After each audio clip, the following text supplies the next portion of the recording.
Olá, estamos aqui em mais uma edição do programa Alesp Talks.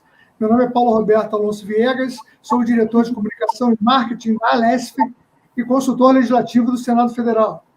Este é um espaço para debatermos temas de interesse público, onde consultores e advogados do Senado Federal, da Alesp, convidam pessoas de diversas áreas para promover discussões relevantes a toda a sociedade brasileira. Temos hoje o privilégio de entrevistar o economista e professor José Luiz Oreiro.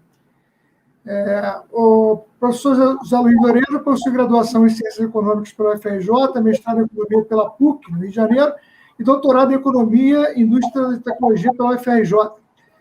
Atualmente é professor adjunto do Departamento de Economia da Universidade de Brasília. Associado. Obrigado.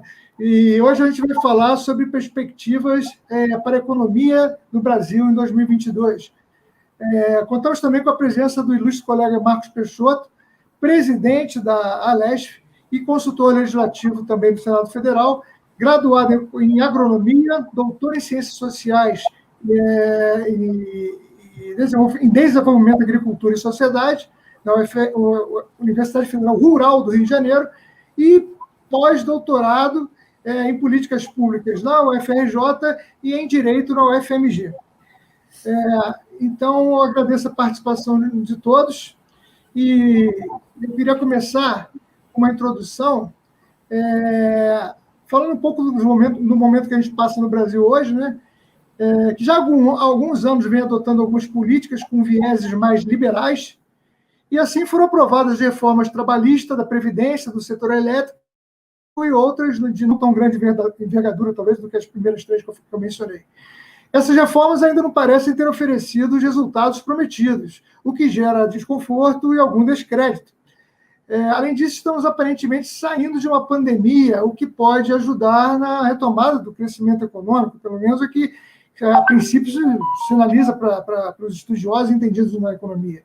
Com relação a esse contexto, temos algumas perguntas que a gente traz aqui para o professor José Luiz Oreiro, e eu vou começar com uma primeira provocação.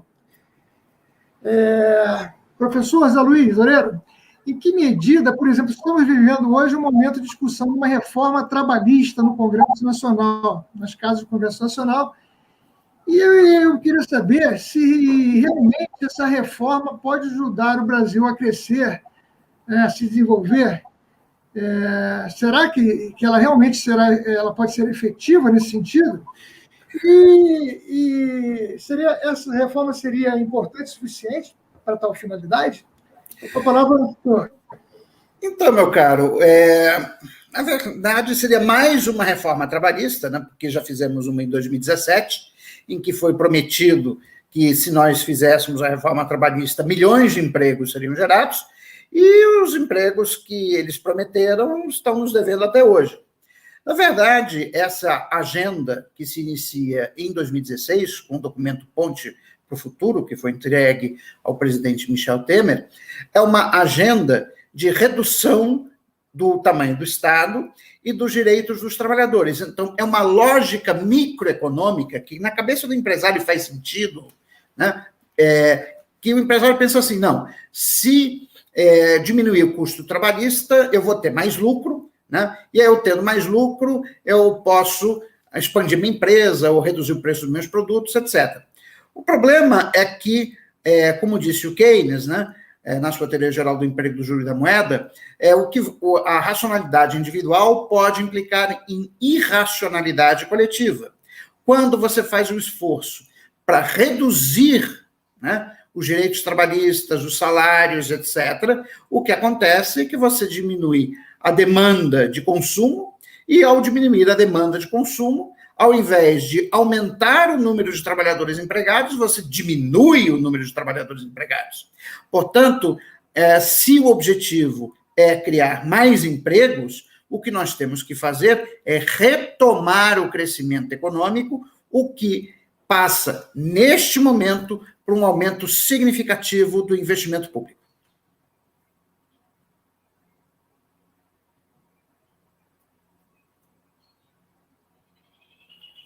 Não estou te ouvindo. Ok, professor, obrigado. Marcos Peixoto, tem algum comentário a fazer sobre a posição do professor Zé Luiz Loureiro? Sim, eu ia perguntar justamente, pegando essa última fala, né, da importância da participação do Estado, né, como indutor desse novo ciclo de crescimento através do aumento do investimento público, né, como é que o aumento desse investimento pode ser feito num contexto em que, embora se anuncia aí para 2022, né, na lei orçamentária, uma redução significativa do déficit público, né, do déficit primário, perdão, ainda assim, a existência de um déficit compromete essa capacidade de investimento, dado uma determinada previsão de receitas, né, em função de uma expectativa de taxa de crescimento da economia. Então, a pergunta que eu faria é o seguinte: nós não temos projeção de crescimento muito elevado da economia no ano que vem. Eu não sei com que percentual o governo está trabalhando na lei orçamentária, mas para 2022, mas imagino que isso vai comprometer a capacidade de investimento, né? E, por outro lado, se as receitas vão ser delimitadas também pela taxa de crescimento da economia esperada, elas também vão ser delimitadas pelo montante de renúncia fiscal, que eu também ainda não descobri na lei orçamentária qual será para 2022, mas só parece que em 2021 a previsão era de 315 bilhões de reais, nessa ordem de grandeza. Então, eu queria que o senhor comentasse a respeito desses gargalos, né, relacionados à taxa de investimento público. Olha, o gargalo é autoimposto.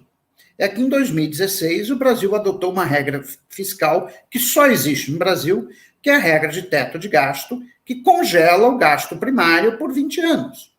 Só que como nós temos o grosso do gasto da União, que é previdência, que continua crescendo, mesmo depois da reforma, a 3% ao ano, se o bolo está congelado e um dos componentes do bolo está crescendo 3% ao ano, você vai esmagar o resto.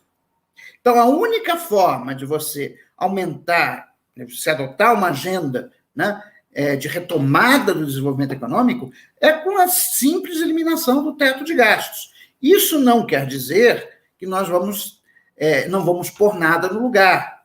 Eu sou favorável à responsabilidade fiscal e o que eu acho que o Brasil deveria fazer é simplesmente imitar as melhores práticas que já existem na Europa, como, por exemplo, na Alemanha, a ideia do resultado fiscal ciclicamente ajustado, ou seja, ajustado pelo tamanho do ciclo econômico.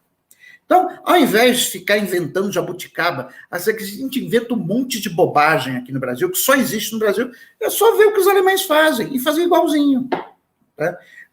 E assim, nós estamos num contexto mundial em que está todo mundo aumentando investimento, porque nós temos que fazer uma transição, que é uma nova revolução industrial, que é uma transição para uma economia de baixo carbono. E quem não fizer essa transição vai ficar fora do mundo civilizado. Ou o Brasil participa dessa revolução industrial, ou isso aqui vai virar um fazendão, e o pior, que ainda vão nos boicotar comercialmente por causa da emissão de CO2 e por causa da falta de preservação da floresta amazônica.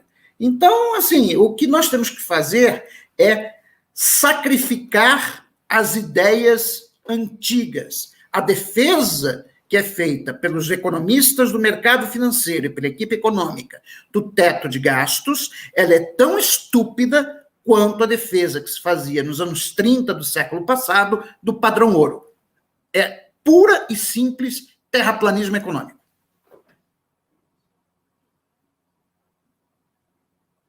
Bom, professor, obrigado pela resposta. Eu vou aproveitar, já que entramos numa discussão que o senhor tocou na questão do capital econômico, né, no mundo das finanças, eu acho que o Marcos ele comentou comigo que queria fazer uma pergunta a respeito da teoria monetária moderna.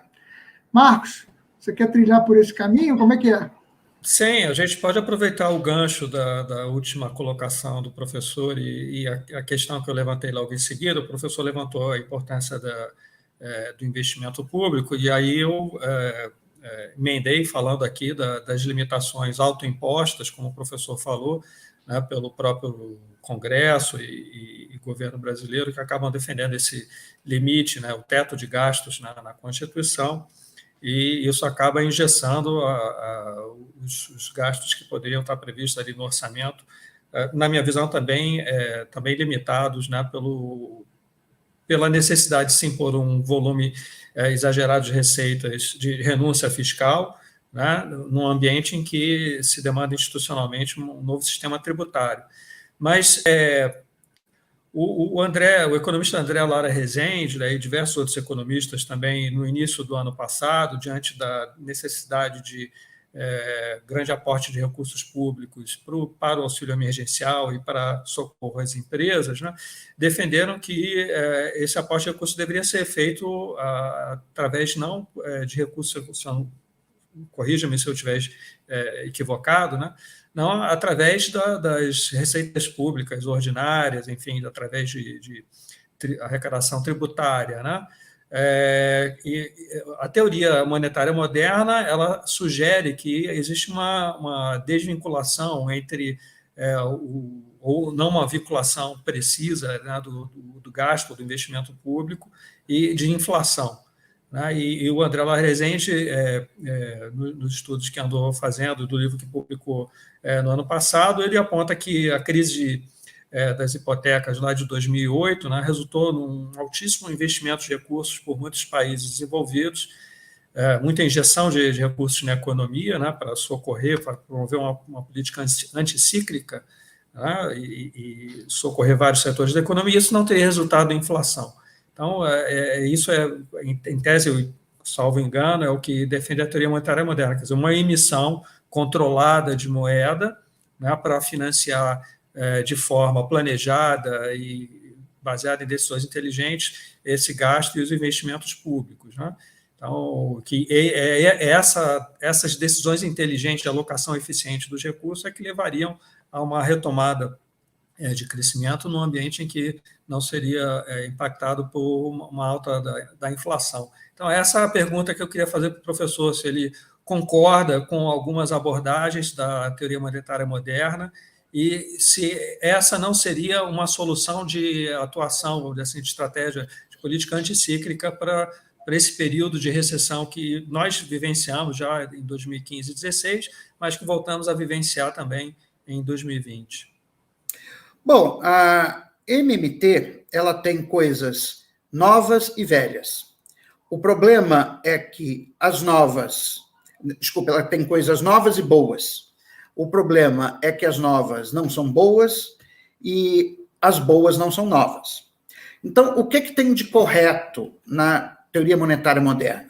Isso, na verdade, ela tem a sua origem, um dos pilares da teoria monetária moderna é a teoria das finanças funcionais do economista keynesiano Aba Lerner, que publicou vários artigos sobre isso na década de 40 do século passado.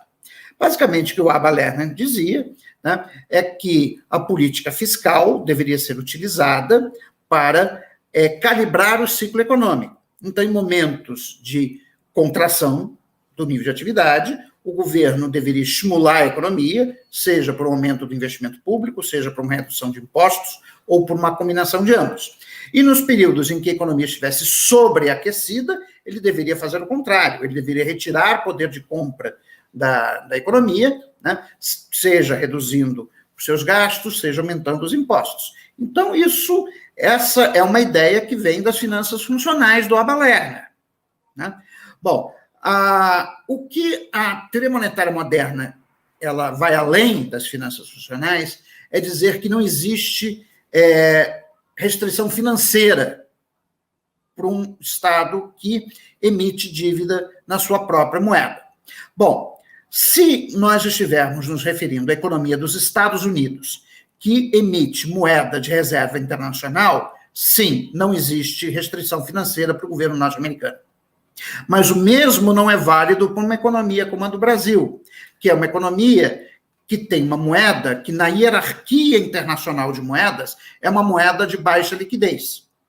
Então, se a relação dívida pública-PIB entrar numa trajetória que é considerada insustentável. Isso vai gerar saída de capitais, que vai gerar desvalorização do câmbio, que vai gerar inflação. Não é que o governo vai dar calote, porque é evidente, é uma verdade autoevidente, de que quando a dívida é denominada na moeda que você emite, o calote é impossível. Mas é possível, sim, você ter um processo de aceleração inflacionária motivada por desvalorização persistente da taxa de câmbio, que, por sua vez, é motivada por saída de capitais do país. Então, os defensores da MMT deveriam ser honestos intelectualmente para dizer o seguinte: nós temos que adotar controles à saída de capitais do país, coisa que eu defendo há anos. Eu tenho um livro sobre isso, artigos sobre isso, quer dizer, e eles não colocam essa questão. A conta de capitais no Brasil é excessivamente aberta. A excessiva abertura da conta de capitais no Brasil foi o que permitiu o ciclo de apreciação do câmbio durante o governo Lula, que acabou levando à desindustrialização da economia brasileira, e é que permite, como, por exemplo, durante o governo da presidente Dilma Rousseff, no segundo mandato, que a taxa de câmbio disparasse a inflação, e aí o que acabou levando ao processo de impeachment. Tá? Então, só para resumindo aqui a minha resposta, eu acho que a teoria tem alguns aspectos interessantes, tá? Mas ela deixa muita coisa de fora, principalmente a questão dos controles de capitais, certo? E a ideia de que de que não precisa ter controle fiscal, ou seja, que eu posso simplesmente gastar como se não houvesse amanhã, isso não é verdade. Você pode e deve gastar em momentos como agora, que é um momento de recessão, que os recursos produtivos estão subutilizados, mas no momento que a economia estiver operando com pleno emprego, crescendo a uma taxa mais vigorosa, você vai ter que ter uma política fiscal contracíclica, ou seja, você vai ter que gerar superávit. Ou seja, a ideia é uma espécie de reedição da parábola do José do Egito, ou seja, é economizar nos momentos de prosperidade para poder gastar nos momentos de escassez. Então, a gente tem que ter um arcabouço fiscal que gere uma política fiscal contracíclica. Esse é o ponto fundamental. Professor, deixa eu aproveitar a sua fala e fazer uma pergunta em cima dela, que o senhor falou em controle do câmbio, é isso? E, sendo assim, foi o que eu entendi. O eventual controle de câmbio não me parece algo muito fácil no ambiente político-econômico de hoje, que o mundo persegue uma globalização que pareceu que não iria à frente, mas acabou caminhando, né, seguindo o rumo. Então, acho que no mundo de hoje faz sentido se falar em controle de câmbio? Bom, primeiro que eu não disse controle de câmbio, é controle de capital. Certo? E a legislação brasileira que regula a entrada e saída de capitais no Brasil é a legislação editada pelo presidente João Goulart em 1962. Pela legislação ainda em vigor, né, o Conselho Monetário Nacional pode, em situações de grave desequilíbrio do balanço de pagamentos ou de expectativa de grave desequilíbrio de balanços de pagamentos, impor impostos sobre a saída de capitais do país de até 50% do valor a ser remetido ao exterior. Então, nós temos esses instrumentos.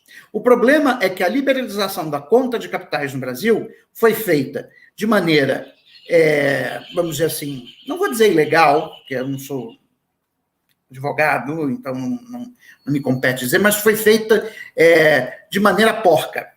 Né? Ela foi feita por intermédio de cartas circulares do presidente do Banco Central do Brasil, né, em que você foi instituindo diversos mecanismos que tornaram o Brasil uma das economias financeiramente mais abertas do mundo. Nós somos muito mais abertos do ponto de vista financeiro do que qualquer economia do leste asiático. E somos muito mais fechados do ponto de vista comercial do que qualquer economia do sudeste asiático. Então, nós fizemos a liberalização errada. Nós tínhamos que, como os países sudeste asiáticos fizeram, manter a conta de capitais fechada e fazer uma gradual abertura comercial por intermédio do incentivo às exportações de produtos manufaturados. Assim, o Brasil teria conseguido fazer uma inserção inteligente e competitiva nas cadeias globais de valor e teria permitido que a indústria de transformação mantivesse a importância no PIB. Mas nós fizemos tudo errado. Nós fizemos a globalização, nós fizemos a liberalização financeira, que permitiu uma enxurrada, né, de entrada de capitais de curto prazo no Brasil, que levou à apreciação do câmbio, que matou a indústria. E hoje, o que é o Brasil? Um grande fazendão. O que nós exportamos? Soja in natura, carne, minério de ferro. Isso é quase mais de 50% das exportações brasileiras. A indústria de transformação hoje responde por pouco mais de 10% do PIB, menos do que em 1947. Menos que em 1947. O Brasil virou um grande fazendão. Isso explica muitas coisas, inclusive o próprio governo Bolsonaro. Deixa eu só emendando ainda a sua nova resposta. E que tipo de ação, de políticas, o Brasil poderia abraçar para enfrentar esse problema que o senhor está colocando? Primeiro, o impeachment do Bolsonaro. Tá? Com esse cara não tem a menor condição. Tá? Agora, assumindo que o Bolsonaro será derrotado em 2022, é o que tudo indica, né? O governo precisa rever, né, a abertura da conta de capitais no Brasil. Sem reduzir de forma drástica a abertura da conta de capitais, a autoridade, a política econômica não estará nas mãos do governo. O presidente da República, seja ele quem for, Lula, Ciro, Dória, quem for, né, não vai comandar a política econômica. A política econômica continuará sendo ditada pelos mercados financeiros. Então, ou você reduz drasticamente a abertura da conta de capitais, e com isso você pode administrar juros e câmbio ao mesmo tempo, né, ou então o governo vai ser refém para sempre dos interesses rentistas e financistas no Brasil. Ok, muito obrigado. Marcos Peixoto, quer comentar alguma coisa? Eu ia perguntar se essas restrições à movimentação de capital, à evasão de capital financeiro para o exterior, né, que o senhor está propondo, se isso implicaria em obrigar, vamos dizer assim, esses investidores, os detentores desse capital, a fazer investimento, por exemplo, em capital produtivo, porque, obviamente, aí você não teria mais aquela movimentação de curto prazo, de caráter especulativo, né, que é a característica, muitas vezes, do mercado financeiro. Né? Então, seria um efeito esperado, quer dizer, esse represamento desses capitais no Brasil, eles acabariam revertendo investimentos em capital produtivo. E eu queria aproveitar também, fazer uma pergunta aqui, que o senhor comentou sobre a necessidade de uma conversão da nossa matriz de produção para uma matriz mais sustentável, né, do ponto de vista da economia verde, da bioeconomia, né, uma economia com baixa emissão de carbono, aprisionamento de carbono. E, sobre esse aspecto, existem no mundo, né, alguns grupos de fundos de investimento, né, com recursos da ordem de trilhões e trilhões de dólares. Vou citar um deles aqui, mas existem outros, o BlackRock, né, que, obviamente, estão aguardando o melhor ambiente institucional, né, provavelmente melhor confiança, né, para fazer investimentos no país, né, relacionados a essas estratégias, né, de desenvolvimento sustentável. Então, sabendo-se que há essa disponibilidade de recursos nesses fundos internacionais, nesse volume, né, que estão procurando, né, um porto seguro para investimentos, ainda que sejam de médio e longo prazo, qual seria a importância desse capital estrangeiro no aumento da taxa de investimento para fins de crescimento da economia no país? Bom, a primeira coisa que nós temos que ter em mente é que o capital se faz em casa, né?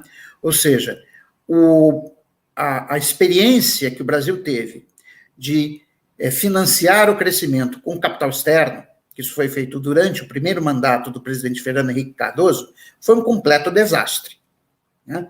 Quer dizer, nós atraímos 4,5% do PIB de poupança externa em 1998, no final do primeiro mandato do presidente Fernando Henrique Cardoso, e a poupança doméstica se reduziu exatamente na mesma proporção.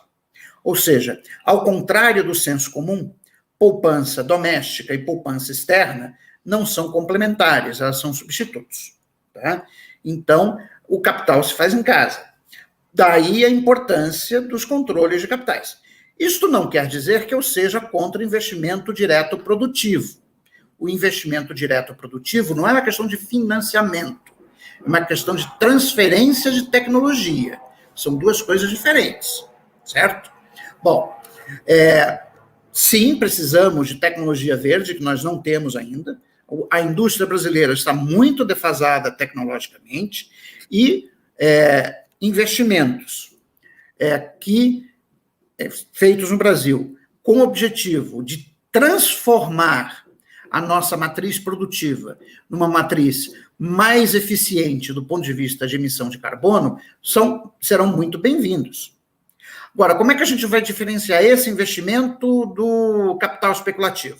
Bom, você pode usar um mecanismo de controle e entrada de capitais em que você faz uma quarentena, ou seja, você coloca uma resolução que diz que 30% do investimento que entra no Brasil tem que ficar retido no Banco Central por um prazo de 1 ano sem remuneração.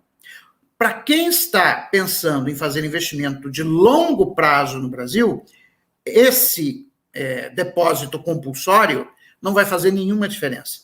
Para quem está pensando simplesmente em fazer arbitragem de taxa de juros ou ter ganhos rápidos na Bolsa de Valores, esse investimento não vai ser atraído. Então, por isso a importância do controle de capitais. Controle de saída é justamente para evitar o que aconteceu ano passado. Ano passado, por causa das bobagens que o presidente da República fez, em termos de preservação da Amazônia, as besteiras que ele falava contra a China, né, as ameaças à democracia, o seu comportamento anti-ciência, quase 80 bilhões de dólares saíram do Brasil. Por isso que o câmbio disparou e a inflação se acelerou. Quer dizer, e aí, no início desse ano, o Banco Central reagiu a um fenômeno que já tinha acontecido, por intermédio de elevação da taxa de juros, que tem 2 problemas. O primeiro problema é que a economia está em recessão, e no momento que a economia está em recessão, você está aumentando os juros. Justamente o oposto que você devia fazer. Segundo lugar, você está aumentando o custo de carregamento da dívida pública. Ou seja, está tornando mais difícil a realização, né, dos investimentos públicos necessários para a economia sair da crise. Tá? Então, se você tivesse implementado controle de saída de capital, dizendo o seguinte, olha, durante 180 dias não sai um tostão do Brasil, ponto. Você teria evitado. Mas a ideologia reinante de que os mercados são eficientes, os mercados são perfeitos, etc., impediu que o Banco Central usasse o instrumento que ele tem. Repito, a legislação sobre controle de capitais do Brasil é a de 1962, do governo João Goulart, que dá ao Conselho Monetário Nacional todos os instrumentos para, inclusive, impedir a saída de capitais do Brasil. Se esse instrumento tivesse sido usado, eu defendi isso ano passado, é só procurar no meu blog, eu defendi, né? Se esse instrumento tivesse sido usado, a taxa de câmbio não teria se desvalorizado tanto, a inflação não teria subido tanto e o Banco Central não precisaria ter aumentado a taxa de juros, tornando mais caro o custo de carregamento da dívida pública. 2 questões, professor. Primeira, quais países estão usando dessa solução para enfrentar problemas de saída de capital? É o primeiro ponto. E o segundo ponto é se os capitais, digamos assim, oportunistas, mais voláteis, que vêm e saem do Brasil rapidamente, se eles têm algum papel, na sua visão, importante ainda. Bom, a primeira coisa que a gente tem que lembrar é que existe uma hierarquia de moedas no mundo. Tá? Então, os países desenvolvidos possuem moedas reserva internacional. Então, se você olhar a volatilidade entre dólar e euro, é muito baixa. Você vai ver que a taxa de câmbio dólar-euro flutua ao longo do tempo, mas é muito pouco. Mesma coisa com o iene, mesma coisa. A China tem controle de capitais. A China tem. Okay? Você não pode chegar lá na China com uma mala de dinheiro e dizer, não, eu vim aqui investir. Eles vão dizer, aonde, meu filho? Qual é o parceiro chinês que você vai investir? Não é assim. Também não pode tirar livremente. Tem que dizer, peraí, vai tirar quanto? Tem limite para isso. Então, a China utiliza controle de capitais. Os países do leste asiático utilizam controle de capitais. Agora, os países envolvidos não precisam, porque eles têm moeda de reserva. Então, essa a diferença entre o Brasil e os outros países. Nós temos uma moeda que é com baixa liquidez, portanto, é uma moeda inferior no ponto de vista da hierarquia de moedas. Né? Dado que é uma moeda inferior, para que nós tenhamos autonomia na condução da política monetária e cambial, nós precisamos de controle de capitais. Se nós não fizermos isso, seremos eternamente reféns do rentismo. Obrigado, professor. Marcos Peixoto, quer comentar alguma coisa ou fazer outra pergunta? Fique à vontade.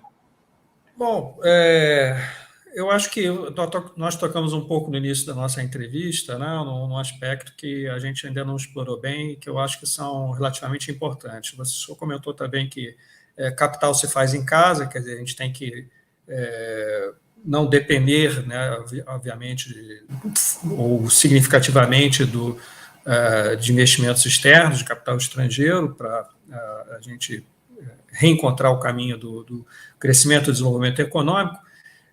Mas o papel do Estado está limitado não só pelo teto constitucional, mas também pela sua arrecadação, né? Então, nos 3 níveis de governo. Né? Eu comentei aqui sobre as renúncias fiscais, que não são poucas, né? no âmbito da União, e, obviamente, também são significativas entre estados e possivelmente municípios. Mas a solução dessa questão, quer dizer, as renúncias, obviamente, são feitas muitas vezes com a expectativa de se beneficiar de determinados setores, né? Teoricamente, ou basicamente, o principal argumento é a manutenção dos empregos e viabilidade da sobrevivência das empresas, mas dificilmente se mede efetivamente o impacto, né, dessa renúncia fiscal se essas expectativas são, de fato, cumpridas. Então, nesse sentido, seria factível se pensar ou numa redução das renúncias fiscais significativas que permitisse essa recuperação da capacidade de investimento do Estado, ou isso deveria ser desenvolvido dentro de uma estratégia de uma reforma tributária que estabelecesse um novo sistema tributário que promovesse uma melhor equidade, né, da distribuição dos recursos entre os setores da economia, né, de forma a utilizar os impostos como, inclusive, um instrumento de estímulo, né, à busca de melhor gestão, melhoria da competitividade das empresas. Quer dizer, em vez de você beneficiar uma empresa com uma renúncia e ela se acomodar, né, você, ao contrário, se mantém aquele imposto para forçar, num determinado patamar, desde que você não estrangule, né, aquele setor da economia, mas para você estimular que ele procure se modernizar, se tornar mais eficiente, investir em melhor gestão, treinamento de pessoal. Então, eu queria saber qual a visão do senhor a respeito dessa questão das renúncias fiscais no contexto de uma reforma tributária e o potencial que isso tem de colaborar com o processo de recuperação econômica no curto a longo prazo. Então, as renúncias fiscais têm que ser analisadas caso a caso. Entendeu? Eu não vou tirar um número da minha cabeça e dizer temos que cortar a metade. Tá? Você tem que fazer um estudo minucioso de custo e benefício social. Aquelas isenções fiscais cujo benefício social for maior do que o custo devem ser mantidas. Aquelas cujo benefício social for menor do que o custo devem ser tiradas. Assim simples. Esse é o critério. Critério econômico, critério técnico. E o governo tem um instrumento para fazer esse estudo, que é o IPEA, Instituto de Pesquisa Econômica Aplicada, que está sendo subutilizado há anos, não é só nesse governo, há anos. Né?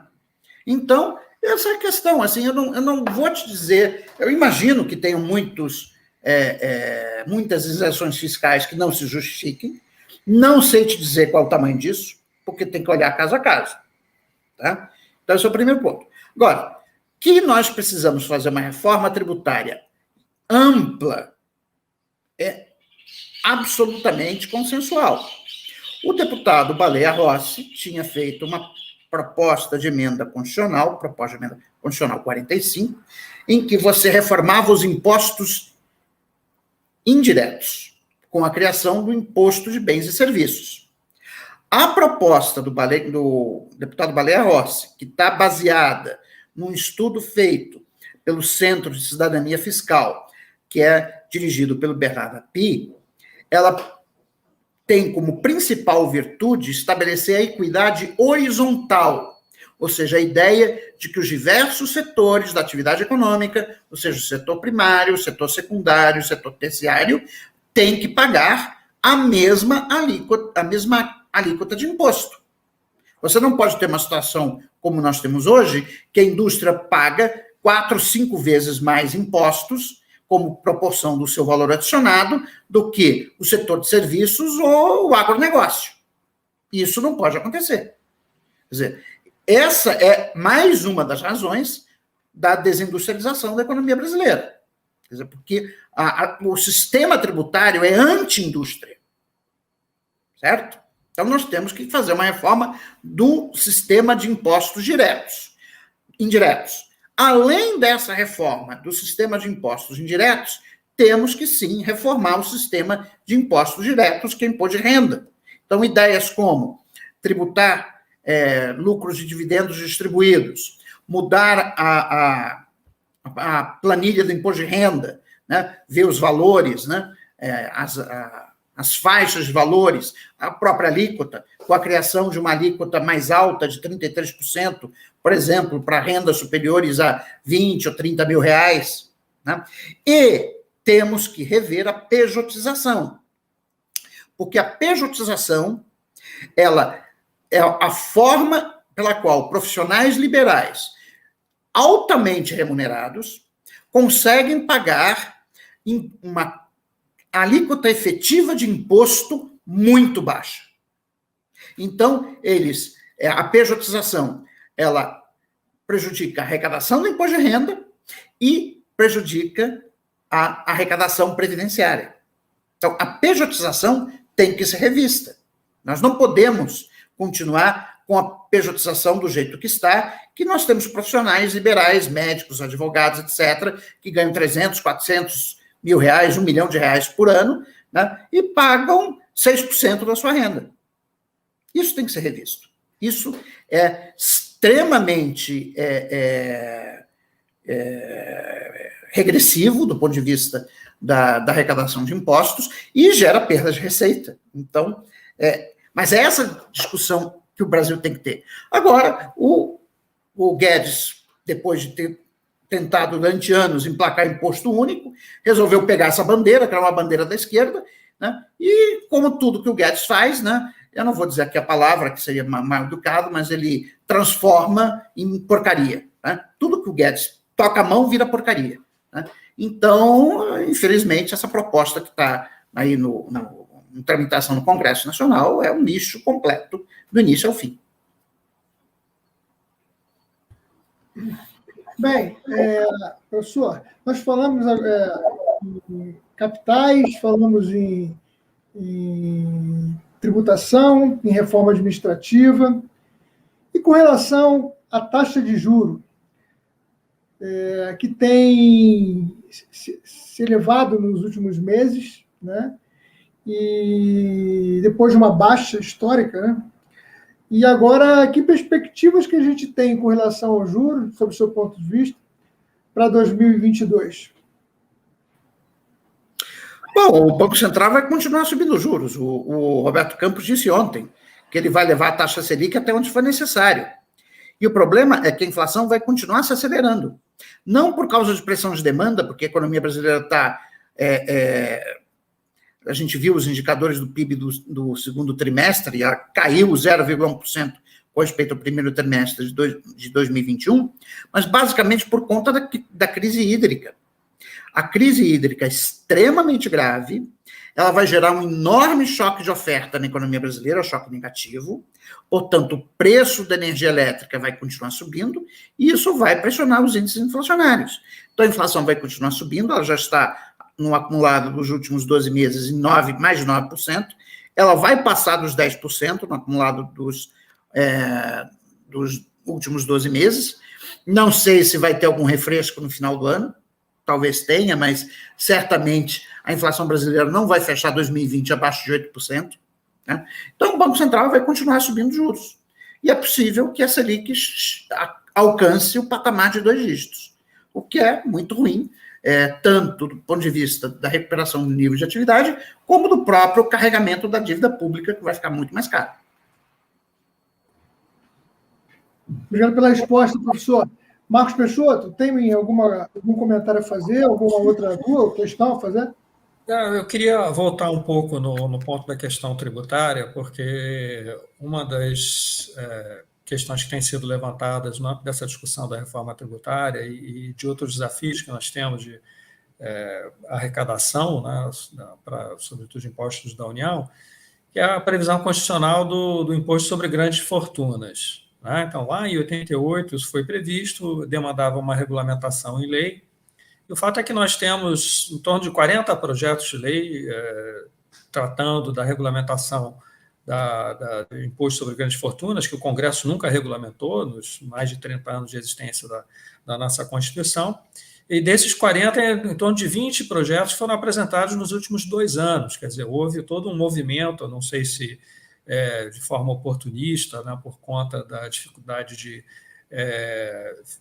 atuação do Estado no financiamento do auxílio emergencial, então, por conta de todo aquele drama, tem muita gente ganhando dinheiro ainda, é uma concentração de riqueza muito elevada no país, né?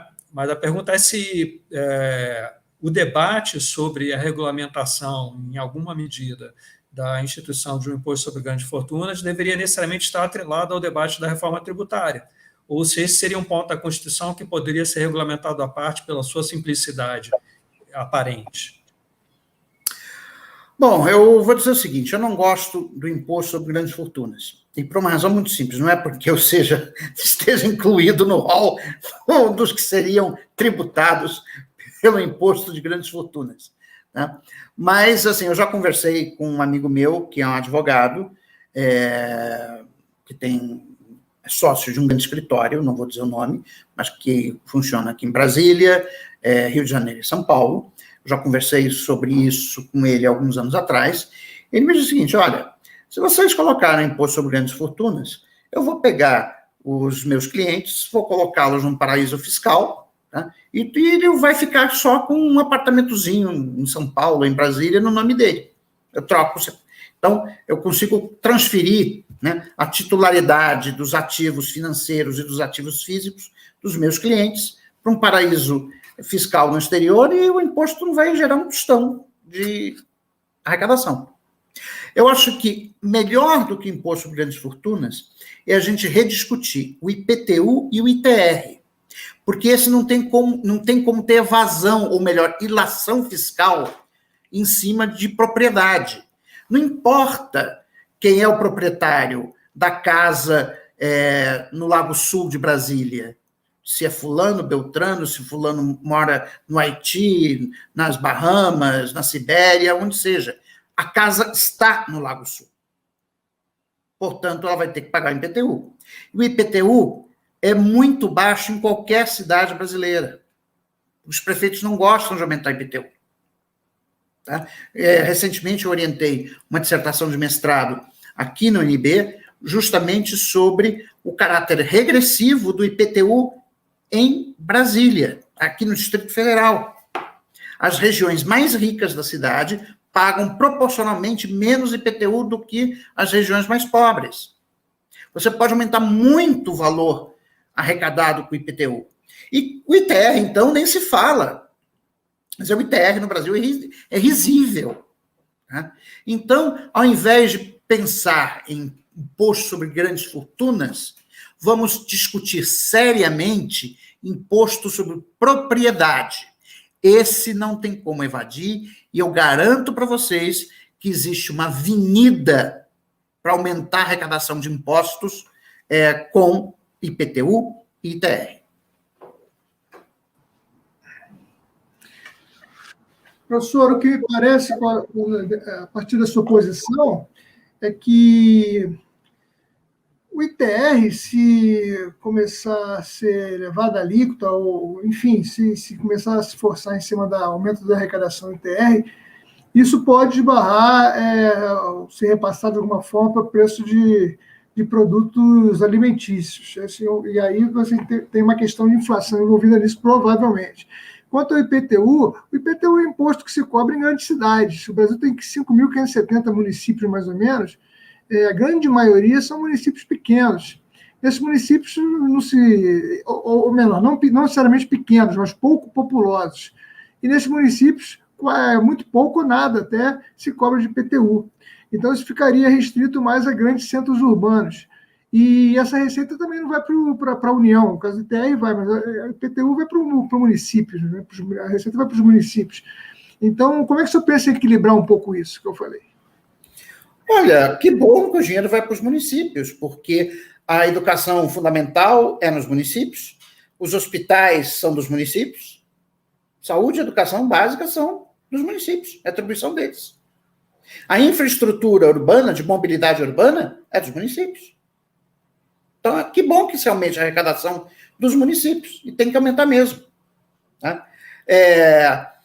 Ficar restrito aos grandes centros urbanos são cidades com mais de 100 mil habitantes, que subutilizam um importante imposto, que é o imposto sobre propriedade territorial urbana. E o ITR, essa história de que vai aumentar o preço dos alimentos, não. Alimentos são bens transacionáveis, ok? Ou seja, eles têm seu preço regulado pelo preço no mercado internacional. O que pode acontecer, né, é de você reduzir a lucratividade de alguns produtores rurais, aqueles que forem ineficientes. Então, que saiam do mercado. Ou então, que se modernizem. Você pode, no caso de pequenos produtores, você pode abrir uma linha de financiamento do BNDES para ajudá-los a aumentar a produtividade das suas propriedades por intermédio de mecanização e irrigação. Agora, você não pode não cobrar o imposto. O imposto tem que ser cobrado. Então, assim, esse imposto, ele não é possível de ser evadido, porque a propriedade não pode ser teletransportada, pelo menos enquanto não inventarem o teletransporte. Pelo que eu vi dos físicos, isso aí vai ficar ainda muito para frente. Tá? Então, assim, a propriedade está ali, ela é fixa, ela não sai de onde ela está.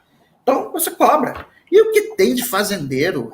Assim, se você vai em Goiânia, os lançamentos imobiliários em Goiânia, que é tudo do pessoal da soja, assim, tem edifícios em Goiânia que não tem em São Paulo. Tem um edifício em Goiânia, eu vi o lançamento há alguns meses atrás, que tem um elevador que você leva o carro para o seu apartamento. É um edifício de 67 andares. Tá? Um apartamento por andar. Você leva o carro para o seu apartamento. Ou seja, o carro faz parte da decoração. Eu acho brega, mas tudo bem. Isso mostra o poder do agronegócio. A gente não vai tributar esses carros por quê? Vai tributar o industrial que não está conseguindo competir. Isso não faz sentido. A pujança do campo tem sido notada em todo o Brasil, fora do eixo Sudeste-Sul, né, principalmente. Né? acima tem sido vista a pujança do setor agrícola, agropecuário em geral. Muito obrigado pela resposta, professor. Marcos Peixoto, a gente já está ótima conversa com o professor Zé Luiz Loureiro. E você tem mais alguma questão para colocar para ele? Algum comentário, Marcos? Não, eu estou aqui satisfeito. Infelizmente, também a gente tem uma limitação de tempo. A gente poderia estender aqui o nosso bate-papo aqui por horas, porque sempre são temas muito importantes, né, para o país. É importante perguntar o que a gente pode esperar para 2022, né? Alguma coisa nesse sentido, né? Pois é. Né? Nós temos aí desafios muito grandes, que é sobretudo a recuperação da atividade econômica, mas que ela se reflita, sobretudo, na geração de empregos, né? Porque você pode ter aumento de atividade econômica com indústria se automatizando, né? E não necessariamente isso reverte muita geração de empregos, embora o maior setor empregador seja o de serviços, né? Mas eu queria agradecer aqui ao convite do Paulo para participar também desse debate, eu achei muito enriquecedor. A gente acho que fizemos um apanhado geral sobre inúmeros desafios relacionados à retomada da economia, embora o tema seja o que esperamos para 2022, acho que muitas das medidas aqui apontadas têm impactos de médio e longo prazo, e é importante que se pense, sobretudo, estrategicamente no médio e longo prazo, né, professor? Porque senão a gente vai ficar sempre apagando incêndios para o ano seguinte, né, e correndo atrás das perspectivas eleitorais. Já temos ano que vem ano de eleição, né, isso certamente pode impactar, né, as decisões no âmbito do Congresso com relação às medidas que de fato deveriam ser tomadas, né, que não vêm sendo discutidas e que poderiam sinalizar para estratégias mais sustentáveis de crescimento no longo prazo, que eu acho que é isso que é importante. Então, eu encerro aqui a minha participação, agradeço aí ao professor ter participado do nosso posso fazer uma claro. Eu vou fazer uma previsão aqui. As coisas vão piorar muito antes de começar a melhorar. Vocês estão achando o ano de 2021 ruim? Esperem em 2022. Em termos econômicos. Né? Sem contar nas maluquices do presidente da República. Novos fora isso, a crise hídrica vai colocar o Brasil de novo em recessão. Isso já está contratado. Nós vamos entrar em recessão em 2022. E nós temos, professor, o impacto também dos preços dos combustíveis, né? Que se houver a quantidade de uma trajetória crescente do valor do barril de petróleo e de uma depreciação do câmbio, a gasolina vai subir mais ainda. Isso tem efeitos, né, que se espalham por toda a economia, né, do ponto de vista de aumento de custos, que vai acabar sendo repassado para os preços. Sim. É isso. Bem, pessoal, eu agradeço a participação de vocês aqui no nosso programa. A Lesf fica feliz com essa discussão. E eu ainda acredito que o Brasil sempre é capaz de se superar, né? Espero, em que pese eu respeitar a opinião do professor Loureiro, eu acredito que pode ser que a gente consiga superar mais uma vez, né? O Brasil sempre foi grande para conseguir atravessar todos os momentos difíceis. Então, espero que a gente possa superar problemas que realmente possam vir à frente, adiante, e encerramos a nossa discussão aqui por hoje. Espero vocês no próximo Alesf Talks. A Alesf agradece.